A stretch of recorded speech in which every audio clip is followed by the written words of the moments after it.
Capítulo 12. A sutil arte de detectar mentiras. A compreensão humana não é simples luz, mas sim recebe infusão da vontade e os afetos, de onde procedem ciências que podem chamar-se ciências à discrição, porque o homem cria com mais disposição que preferiria que fora certo. Em consequência, rechaça coisas difíceis por impaciência na investigação, silencia coisas, porque reduzem as esperanças, o mais profundo da natureza, por superstição, à luz da experiência, por arrogância e orgulho, coisas não cridas usualmente, por deferência à opinião do vulgo. São pois inumeráveis os caminhos, e às vezes imperceptíveis, em que os afetos colorem e infectam a compreensão. Francis Bacon, Non Organon, 1620. Meus pais morreram faz anos. Eu estava muito unido a eles. Ainda julgo terrivelmente de menos. Sei que sempre será assim. Desejo acreditar que sua essência, suas personalidades, o que tanto amei deles, existe real e verdadeiramente, em alguma outra parte. Não pediria muito, só 5 ou 10 minutos ao ano, por exemplo, para lhes falar de seus netos, para pô-los ao dia das últimas novidades, para lhes recordar que os quero. Há uma parte de mim, por muito infantil que sou, que se pergunta onde estarão. Vai tudo bem? Eu gostaria de lhes perguntar. A última palavra que me ocorreu lhe dizer a meu pai no momento de sua morte foi: te cuide.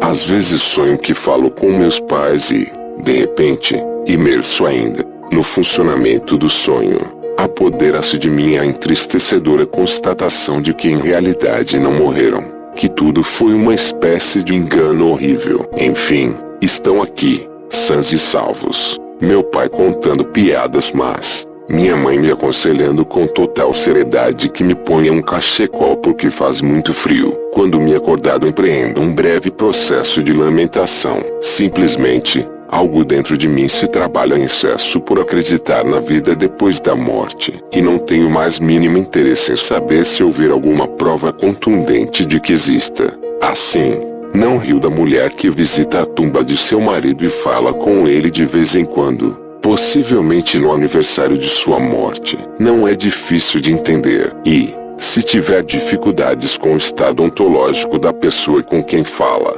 não importa, não se trata disso. Trata-se de que os humanos se comportam como humanos. Mais de 1/3 dos adultos dos Estados Unidos acredita que estabeleceu contato a algum nível com os mortos. Os números parecem ter aumentado 15% entre 1977 e 1988. 1/4 dos americanos acredita na reencarnação. Mas isso não significa que esteja disposto a aceitar as pretensões de um médium que declara comunicar-se com os espíritos dos seres queridos defuntos. Quando sou consciente de que nesta prática abunda fraude, sei até que ponto desejo acreditar que meus pais só abandonaram o envoltório de seus corpos, como os insetos ou serpentes que mudam, e foram a outro sítio. Entendo que esses sentimentos podem me fazer presa fácil de um fraude pouco elaborado, como também há pessoas normais pouco familiarizadas com seu inconsciente ou aquelas que sofrem um transtorno psiquiátrico dissociativo. A contragosto recorro a minhas reservas de ceticismo. Como é, pergunto-me, que os canalizadores alguma vez nos dão uma informação verificável que não se possa alcançar de outro modo?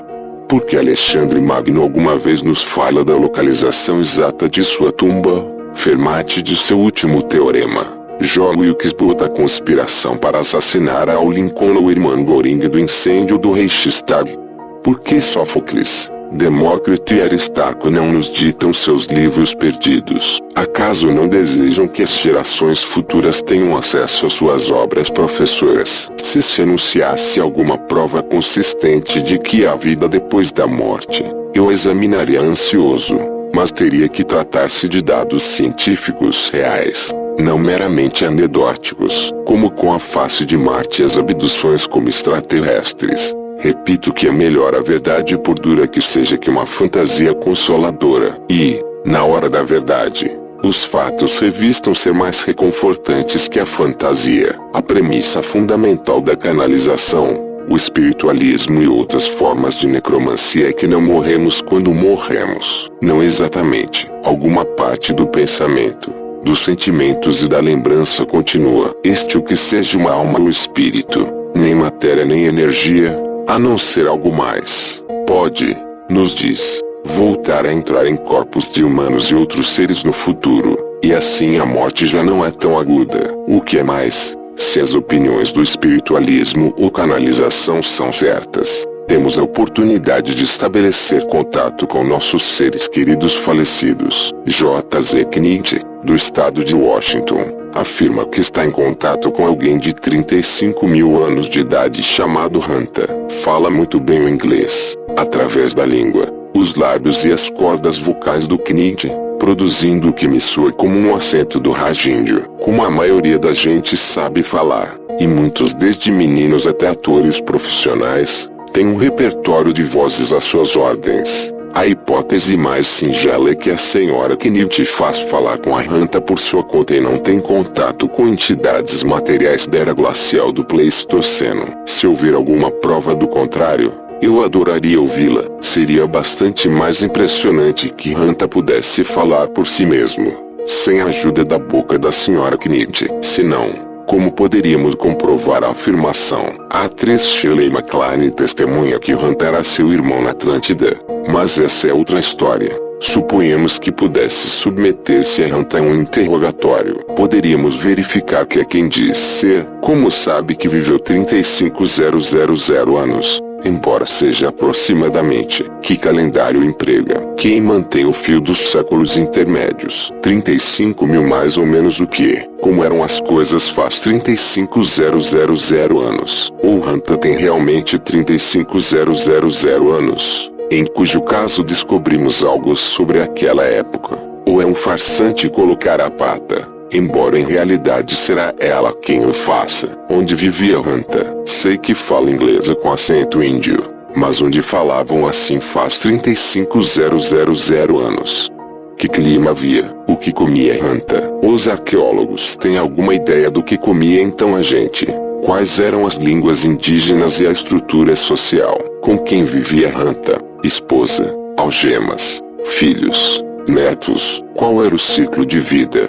A taxa de mortalidade infantil, a esperança de vida, tinham um controle de natalidade, que roupa levavam, como se fabricavam os tecidos, quais eram os depredadores mais perigosos, utensílios e estratégias de caça e pesca, armas, sexismo endêmico, xenofobia e etnocentrismo. E se Hanta viesse da grande civilização da Atlântida? Onde estão os detalhes linguísticos, históricos, tecnológicos e demais? Como escreviam? Que nos diga isso. Em troca, só nos oferecem homilias banais. Aqui há, para tomar outro exemplo, uma série de informações canalizadas não através de uma pessoa anciã morta, mas sim de entidades não humanas desconhecidas que fazem círculos nos cultivos, tal como a registrou o jornalista Jim Schnabel. Produz-nos ansiedade esta nação pecadora que pulveriza mentiras sobre nós. Não vamos em máquinas.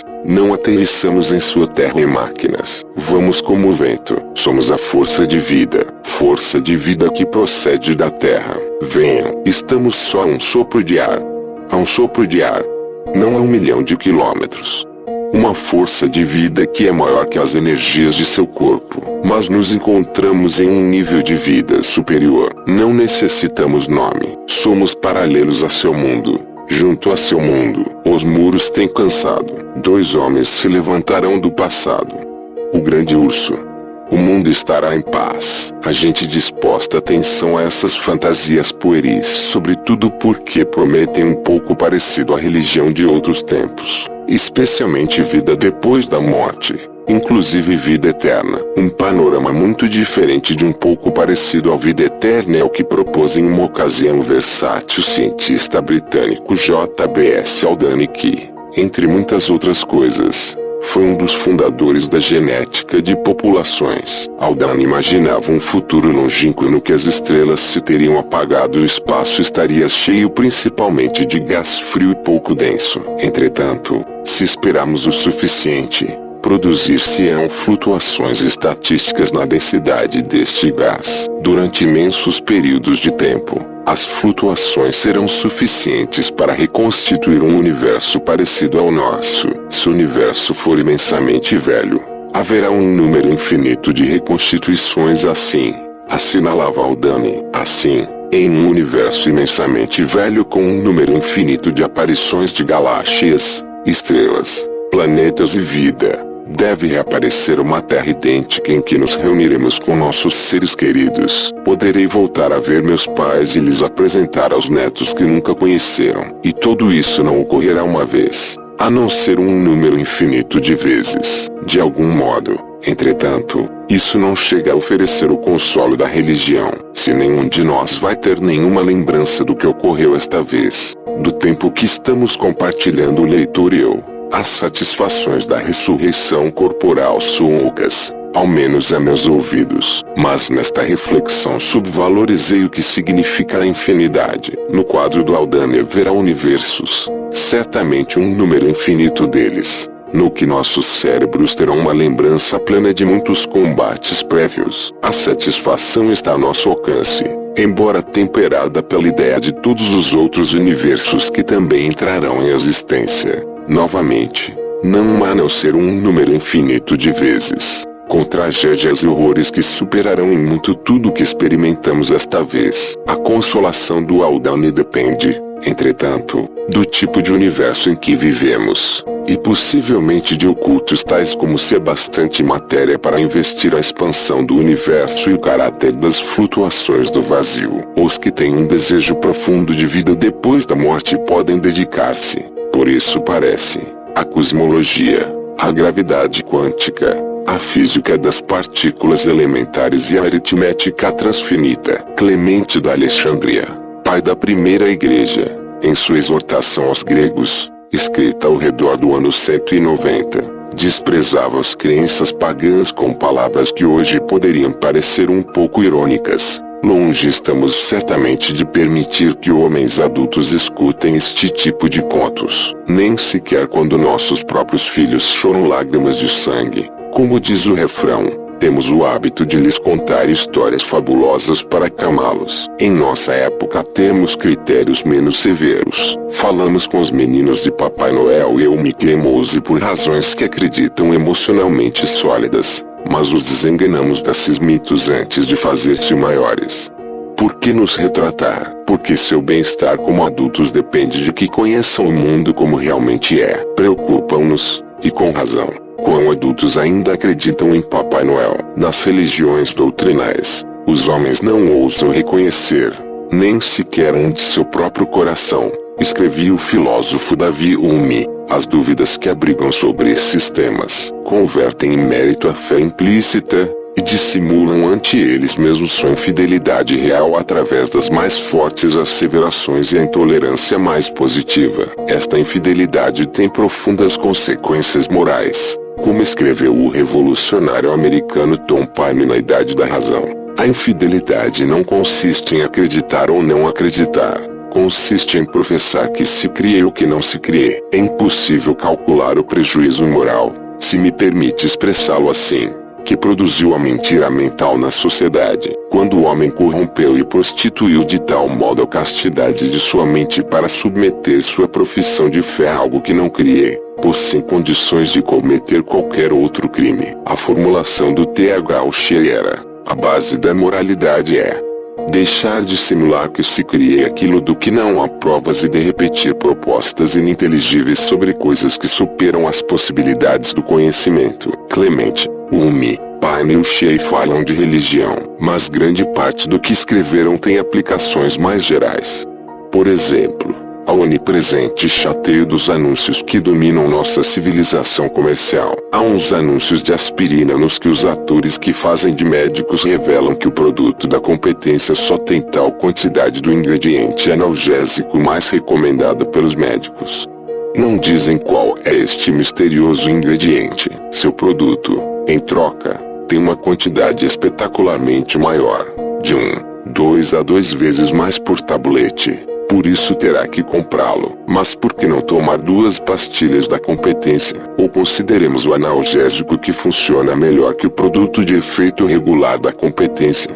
Por que não tomar então o produto competitivo de efeito extra? E, certamente, não nos falam das mais de 1000 mortes anuais nos Estados Unidos pelo uso da aspirina, ou os possíveis 5.000 casos anuais de insuficiência renal por uso de acetaminofén, do que marca mais vendida é Tilenol, embora isso poderia tratar-se de um caso de correlação sem causa. O que importa é que um cereal de café da manhã tenha mais vitaminas quando podemos tomar uma pastilha de vitaminas com o café da manhã. Igualmente, que incidência tem que um antiácido contenha cálcio se o cálcio servir para nutrição mas é irrelevante para a gastrite? A cultura comercial está cheia de informações errôneas e evasivas a gastos do consumidor. Não se espera que perguntemos, não pense, compre. A recomendação paga de produtos, especialmente por parte de peritos reais ou supostos, constitui uma avalanche constante de enganos, delata seu menosprezo pela inteligência de seus clientes, apresenta uma corrupção insidiosa de atitudes populares sobre a objetividade científica. Há inclusive anúncios nos que cientistas reais,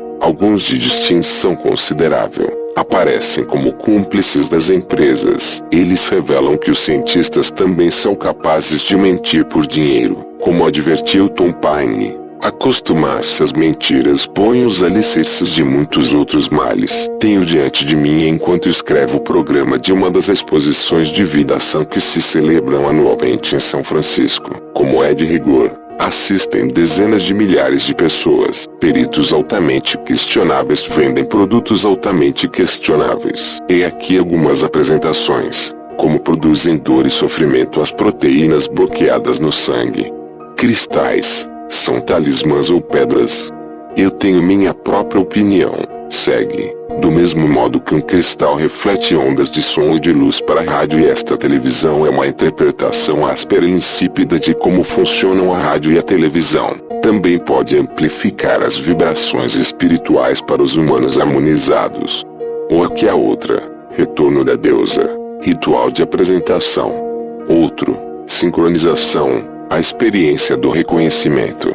Esta dá ao irmão Carlos. Ou, na página seguinte, você, Saint-Germain a cura mediante a chama violeta. Assim segue sem parar, com profusão de anúncios sobre as oportunidades que percorrem a curta gama de discutível a falsa, que alguém pode encontrar nessas amostras. Enlouquecidas vítimas do câncer empreendem uma peregrinação para as Filipinas, onde cirurgiões psíquicos, depois de ter manuseado partes de fígado de frango ou coração de cabra, dizem que chegaram às vísceras do paciente para retirar a malha doente, que logo é exposto triunfalmente. Alguns líderes das democracias ocidentais consultam com regularidade astrólogos e místicos antes de tomar decisões de Estado, submetidos à exigência pública de resultados. Os policiais que têm entre mãos um assassinato não resolvido ou um corpo desaparecido consultam a peritos de PS, que nunca adivinham nada mais do que pode ditar o sentido comum mas, segundo eles, a polícia não deixa de chamar. Anuncia-se que nações inimizades estão mais adiantadas em questões de clarividência. CIA,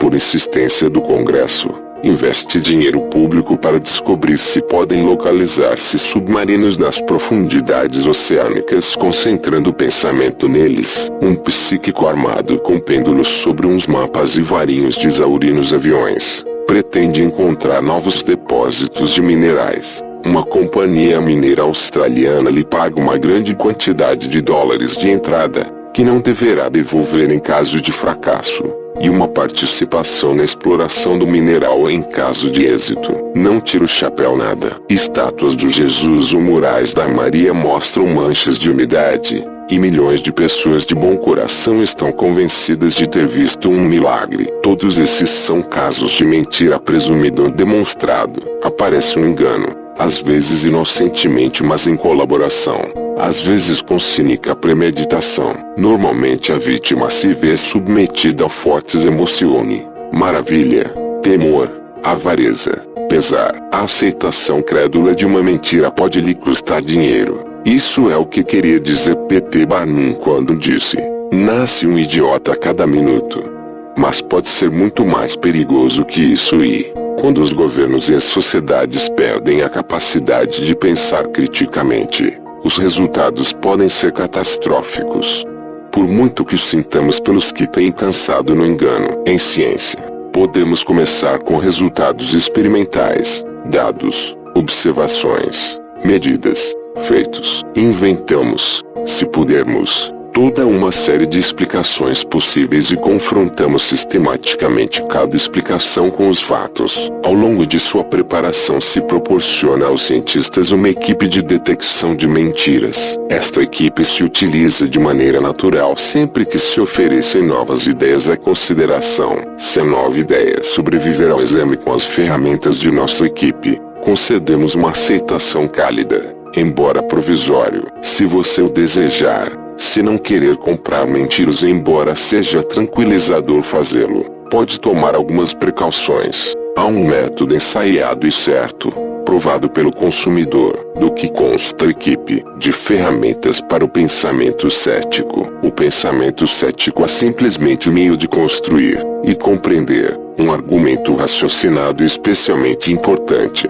Reconhecer um argumento falacioso ou fraudulento. A questão não é se nós gostamos da conclusão que surge de uma via de raciocínio, mas sim se a conclusão se deriva da premissa ou ponto de partida e se esta premissa for certa. Entre as ferramentas, ponto mediano sempre que for possível tem que haver uma confirmação independente dos fatos. Ponto mediano respirar o debate substancioso sobre a prova por parte de defensores com conhecimento de todos os pontos de vista. Ponto mediano os argumentos da autoridade têm pouco peso. As autoridades cometeram enganos no passado, voltarão a cometê-los no futuro. Possivelmente uma maneira melhor de dizê-lo é que na ciência não há autoridades. Como máximo, há peritos. Ponto mediano baralhe mais de uma hipótese. Se houver algo que se deve explicar, pense em todas as diferentes maneiras em que poderia explicar-se. Logo pense em provas mediante as que poderia refutar sistematicamente cada uma das alternativas. O que sobrevive? A hipótese que resiste à refutação. Nesta seleção darwiniana entre hipóteses de trabalho múltiplos tem muitas mais possibilidades de ser a resposta correta que se você simplesmente se ficou com a primeira ideia que lhe ocorreu. Ponto mediano tente não comprometer-se em excesso com uma hipótese porque é sua. Trata-se só de uma estação no caminho de busca do conhecimento. Pergunte-se por que gosta da ideia. Compare-a com justiça com as alternativas. Veja se pode encontrar motivos para rechaçá-la. Se não, farão os outros. Ponto mediano quantifique. Se o que explicar, seja o que seja, tem alguma medida, alguma quantidade numérica relacionada, será muito mais capaz de discriminar entre hipótese e incompetência. O que é vago e qualitativo está aberto a muitas explicações. Certamente, podem-se encontrar verdades em muitos assuntos qualitativos com os que nos vemos obrigados a nos enfrentar, mas as encontrar é um desafio muito maior. Ponto mediano se houver uma cadeia de argumentação, devem funcionar todos os elos da cadeia, incluindo a premissa, não só a maioria. Ponto mediano a navalha do Ockham. Esta conveniente regra empírica nos induz, quando enfrentamos a duas hipóteses que explicam dados igualmente bons, a escolher a mais simples. Ponto mediano pergunte-se sempre se a hipótese, ao menos em princípio, pode ser falsificada. As proposições que não podem comprovar-se nem demonstrar-se falsas não valem muito. Consideremos a grande ideia de que nosso universo e tudo o que contém é só uma partícula elementar, um elétron, por exemplo, em um cosmos muito maior. Mas se alguma vez podemos adquirir informação de fora de nosso universo, não é impossível refutar a ideia. Tem que ser capaz de comprovar as asseverações. Deve dar oportunidade a céticos inveterados de seguir seu raciocínio para duplicar seus experimentos e ver se consegue o mesmo resultado. A confiança nos experimentos cuidadosamente desenhados e controlados é chave. Como tentei sublinhar antes, não aprenderemos muito da mera contemplação. É tentador ficar satisfeito com a primeira explicação possível que nos ocorre.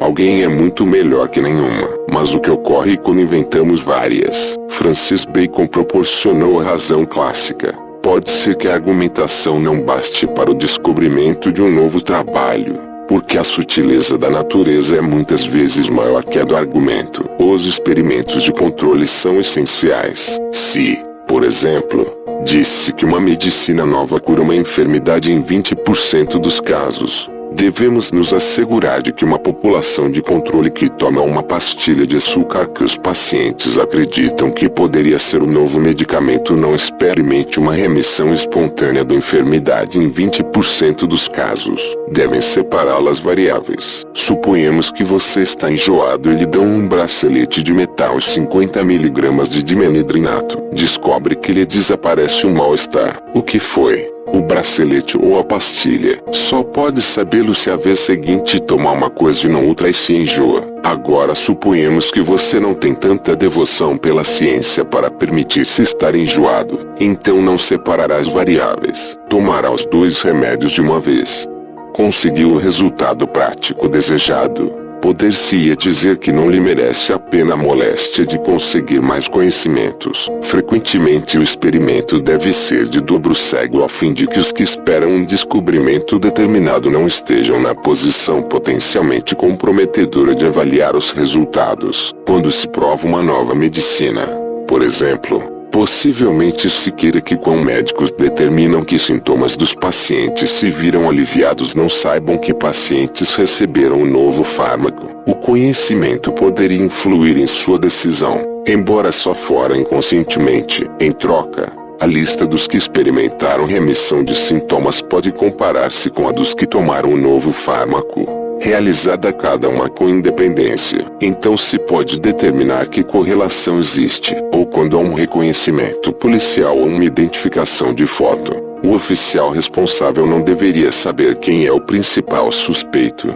para não influir consciente nem inconscientemente na testemunha. Além de ensinamos o que fazer quando avaliamos uma declaração de conhecimento. Uma boa equipe de detecção de mentiras também deve ensinar-nos que não fazer. Ajuda-nos a reconhecer as falácias mais comuns e perigosas da lógica e a retórica. Podem-se encontrar muitos bons exemplos em religião e política, porque seus praticantes frequentemente se veem obrigados a justificar duas proposições contraditórias. Entre essas falácias se encontram ad hominem, latim contra o homem. Atacar o que discute e não a sua argumentação. P.S. O reverendo Dr. Smith é um conhecido fundamentalista da Bíblia, por isso suas objeções à evolução não devem tomar-se a sério. Argumento de autoridade. P.S. O presidente Richard Nixon deveria ser reeleito porque tem um plano secreto para terminar a guerra no sudeste da Ásia. Mas, como era secreto, o eleitorado não tinha nenhuma maneira de avaliar seus méritos. O argumento equivalia a confiar nele porque era presidente. Crasso engano. Como se viu, argumento de consequências adversas. P.S. Deve existir um Deus que dê castigo e recompensa porque, senão, a sociedade seria muito mais ilegal e perigosa, possivelmente inclusive ingovernável. Ou, o acusado em um julgamento de assassinato com muita publicidade recebeu o veredicto de culpado. Em outro caso, teria sido um incentivo para que os outros homens matassem as suas algemas, chamada ignorância. A declaração de que tudo o que não foi demonstrado deve ser certo, e vice-versa. Quer dizer, não há uma prova irresistível de que os OVNIs não estejam visitando a Terra. Portanto, os OVNIs existem. E há vida inteligente em todas partes no universo. Ou, pode haver 70 mil milhões de outros mundos, mas, como não se conhece nenhum que tenha o avanço moral da Terra, seguimos sendo centrais no universo. Esta impaciência com a ambiguidade pode criticar-se com a frase: a ausência de prova não é prova de ausência. Um argumento especial, frequentemente para salvar uma proposição em um problema retórico profundo. P.S. Como pode um Deus compassivo condenar a tortura as gerações futuras porque, contra suas ordens, uma mulher induziu a um homem a comer uma maçã? Argumento especial. Não entende a sutil doutrina do livre-arbítrio. Ou, como pode haver um pai, Filho e Espírito Santo igualmente divinos na mesma pessoa. Argumento especial. Não entende o mistério divino da muito santo Trindade. Ou, como podia permitir Deus que os seguidores do judaísmo, cristianismo e islã, obrigados cada um a seu modo a medidas heroicas de amabilidade afetuosa e compaixão, perpetrassem tanta crueldade durante tanto tempo. Argumento especial. Outra vez, não entende o livre-arbítrio, e em todo caso, os caminhos de Deus são misteriosos. Pedir a pergunta, chamado também assumir a resposta.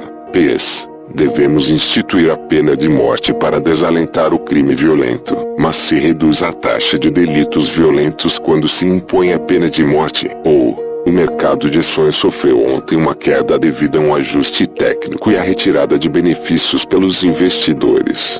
Mas há alguma prova independente do papel causado o ajuste e retirada de benefícios? Ensinou-nos algo essa explicação implícita. Seleção da observação, chamada também contagem de circunstâncias favoráveis ou, como descreveu Francis Bacon, contar os acertos e esquecer as falhas. PS. Um Estado se gaba dos presidentes que teve, mas não diz nada de seus assassinos em série. Estatísticas de números pequenos, parente próximo da seleção de observação. PS. Dizem que 1 de cada 5 pessoas é a China. Como é possível? Eu conheço centenas de pessoas e nenhuma delas é a China. Seu sinceramente. Ou, tirei 3 sets seguidos. Esta noite não posso perder. Incompreensão da natureza da estatística. PS. O presidente Dwight Eisenhower expressa assombro e alarme ao descobrir que a metade dos americanos tem uma inteligência por debaixo da média. Inconsistência. PS. Preparar-se com toda a prudência para o pior de que seja capaz um adversário militar potencial, mas ignorar as projeções científicas em perigos ambientais para economizar porque não estão demonstrados, ou atribuir o descida da esperança de vida na antiga União Soviética aos defeitos do comunismo faz muitos anos, mas não atribuir nunca a alta taxa de mortalidade infantil dos Estados Unidos, agora a mais alta das principais nações industriais, aos defeitos do capitalismo, ou considerar razoável que o universo siga existindo sempre no futuro, mas julgar absurda a possibilidade de que tenha uma duração infinita para o passado. Non sequitur, não segue, em latim. PS. Nossa nação prevalecerá porque Deus é grande, mas quase todas as nações pretendem que isso é certo. A formulação alemã era Gott mit uns. Frequentemente, os que caem na falácia non sequitur é simplesmente que não reconheceram possibilidades alternativas. Post hoc, ergo propter hoc, em latim. Depois disto, logo a consequência disto. PS. Jaime Cardial, arcebispo da Manila. Conheço. Há uma mulher de 26 anos que parece ter 60 porque toma pílulas anticoncepcionais.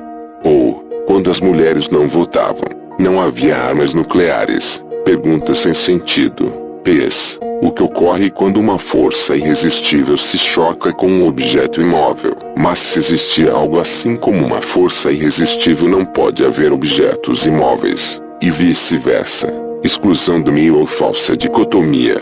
Considerar só os dois extremos em um contínuo de possibilidades intermédias. PS. Sim, claro. Ponha de sua parte. Meu marido é perfeito. Eu sempre me equivoco. Ou, que não quer a seu país o odeia. Ou, se não ser parte da solução, é parte do problema. Curto prazo contra comprido agrado. Um subgrupo da exclusão do meio, mas tão importante que o destaquei para lhe prestar atenção especial. PS. Não podemos empreender programas para alimentar aos meninos desnutridos e educar aos pré-escolares. Precisa-se tratar com urgência o crime nas ruas. Ou, por que explorar o espaço ou seguir a ciência fundamental quando temos um déficit de pressuposto tão enorme? Terreno escorregadio, relacionado com a exclusão do meio. PS. Se permitirmos o aborto nas primeiras semanas de gravidez, será impossível impedir a morte de um bebê formado. Ou ao contrário, se o Estado nos proíbe abortar embora seja no 9º mês, logo nos começará a dizer o que temos que fazer com o nosso corpo no momento da concepção. Confusão de correlação e causa. PS. Alguém pesquisa mostra que há mais homossexuais entre os licenciados universitários que entre os de menor educação. Em consequência, a educação faz homossexual as pessoas. Ou, os terremotos andinos estão correlacionados com aproximações mais próximas do planeta Urano. Em consequência, apesar da ausência de uma correlação assim para o planeta mais próximo e mais imponente, Júpiter, o segundo causa o primeiro, Homem de Palha, caricaturar uma postura para facilitar o ataque. PS. Os cientistas supõem que os seres vivos se formaram juntos por acaso. Uma formulação que ignora deliberadamente a principal ideia darwiniana, que a natureza avança conservando o que funciona e descartando o que não. E isso também é uma falácia a largo, curto agrado. Os defensores do meio ambiente se preocupam mais pelos caracóis que pelas pessoas. Prova suprimida, ou meia-verdade. PS. Aparece em televisão uma profecia surpreendentemente precisa e amplamente citada do intento de assassinato do presidente Reagan. Mas detalhe importante, foi gravada antes ou depois do acontecimento. Estes abusos do governo exigem uma revolução. Embora seja impossível fazer um omelete sem romper antes os ovos. Sim. Mas nesta revolução morrerá mais gente que com o regime anterior, o que sugere a experiência de outras revoluções. São desejáveis e em interesse do povo todas as revoluções contra regimes opressivos. Palavras equívocas. PS. A separação de poderes da Constituição dos Estados Unidos especifica que este país não pode entrar em guerra sem uma declaração do Congresso. Por outro lado, os presidentes têm o controle da política externa e a direção das guerras, que são ferramentas potencialmente capitalistas para conseguir a reeleição. Os presidentes de qualquer partido político poderiam ver-se tentados portanto a dispor guerras enquanto levantam a bandeira e chamam as guerras outra coisa. Ações de polícia, incursões armadas, golpes reativos de amparo, pacificação, salvaguarda dos interesses americanos. E uma grande variedade de operações, como as da Operação Causa Justa. Os eufemismos para a guerra formam parte de uma grande classe de reinvenções da linguagem com fins políticos. Talleyrand disse, uma arte importante dos políticos é encontrar nomes novos para instituições que sob seus nomes velhos se feitam odiosas ao povo. Conhecer a existência dessas falácias retóricas e lógicas completa nossa caixa de ferramentas. Como todas as ferramentas, a equipe de detecção de mentiras pode usar-se mal, aplicar-se fora de contexto ou inclusive empregar-se rotineiramente como alternativa ao pensamento. Mas, se aplicar com julgamento, pode marcar toda a diferença do mundo, e nos ajuda a avaliar nossos próprios argumentos antes de apresentá-los a outros. A indústria do tabaco americana fatura uns 50 mil milhões ao ano. Admitem que há uma correlação estatística entre fumar e o câncer, mas não uma relação causal. Dizem, acrescentam que se está cometendo uma falácia lógica. O que poderia significar isso? Possivelmente as pessoas com propensão hereditária ao câncer têm uma propensão hereditária a tomar drogas aditivas. Por isso o câncer e o fumar poderiam estar correlacionados.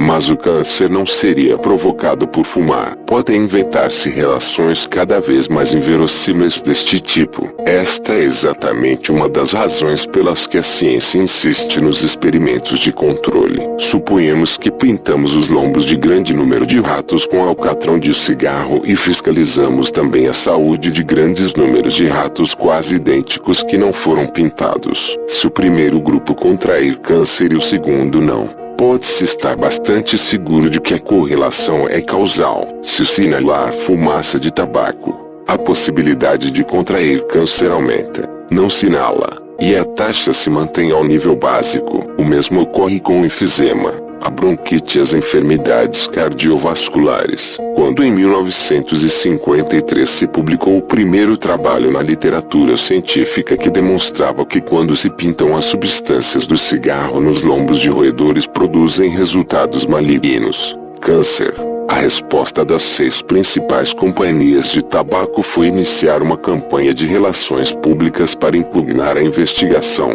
patrocinada pela Fundação Sloan Kettering. Isso é similar ao que fez a DuPont Corporation quando em 1974 se publicou a primeira investigação que demonstrava que seus produtos de freon atacam a capa protetora de ozônio. Há muitos mais exemplos. Seria normal pensar que antes de denunciar descobrimentos que não gostam, as empresas principais dedicariam consideráveis recursos a comprovar a segurança dos produtos que se propõem fabricar. E, se esqueceram de algo, se os cientistas independentes assinalarem um risco, por que protestam as companhias? Preferiria matar as pessoas que perder benefícios. Se, em um mundo incerto, devesse cometer um engano, não se inclinaria para o amparo dos clientes e o público. E, a propósito, o que dizem estes casos sobre a capacidade da empresa privada de vigiar-se a si mesmo? Não demonstram que ao menos algumas intervenções do governo são interesse do público.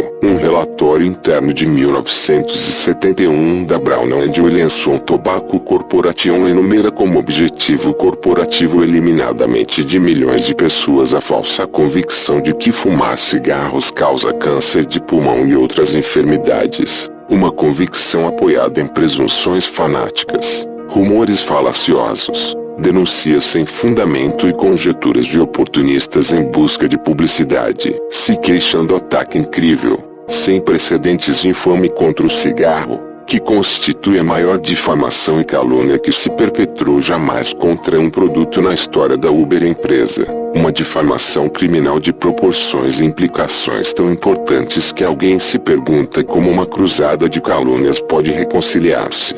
Como a Constituição pode ser tão burlada e violada, se esta retórica é só ligeiramente mais acesa que a que publicou de vez em quando a indústria do tabaco para consumo público. Há muitas marcas de cigarros que anunciam ser descem alcatrão 10 mg ou menos por cigarro. Por que é isso uma virtude? Porque é nos alcatrões refratários onde se concentram hidrocarbonetos policíclicos aromáticos e outros cancerígenos. Não são os anúncios de desço em alcatrão uma admissão tácita pelas companhias de tabaco de que os cigarros causam realmente o câncer. LT Bulletins International é uma organização com ânimo de lucro que recebeu milhões de dólares ao longo dos anos da indústria do tabaco. Realiza investigações sobre o fumante passivo e testemunha a favor das companhias de tabaco. Em 1994, 3 técnicos se queixaram de que antigos executivos tinham falsificado os dados sobre partículas de cigarro inaláveis no ar. Em cada caso, os dados inventados ou corrigidos faziam que a fumaça do tabaco parecesse mais sã que o indicado pelas medições dos técnicos. Encontram alguma vez os departamentos de investigação corporativos ou os contratados do exterior que um produto é mais perigoso do que a corporação de tabaco declara publicamente? Se for assim, seguem com seu posto de trabalho. O tabaco é aditivo, segundo muitos critérios, mais ainda que a heroína ou a cocaína. Há uma razão para que como dizia um anúncio da década dos 40, ande uma milha em busca de um camel. Morreu mais gente pelo tabaco que em toda a Segunda Guerra Mundial. Segundo a Organização Mundial da Saúde, fumar assusta 3 milhões de pessoas ao ano em todo o mundo. Isso se elevará a 10 milhões anuais no 2020. Em parte por causa de uma enorme campanha publicitária que apresentava o fumar como progressista de moda para as mulheres jovens no mundo de hoje. Parte do êxito da indústria do tabaco em subministrar esta elaboração de venenos aditivos pode atribuir-se à escassa familiaridade com a detecção de mentiras, o pensamento crítico e o método científico. A credulidade mata.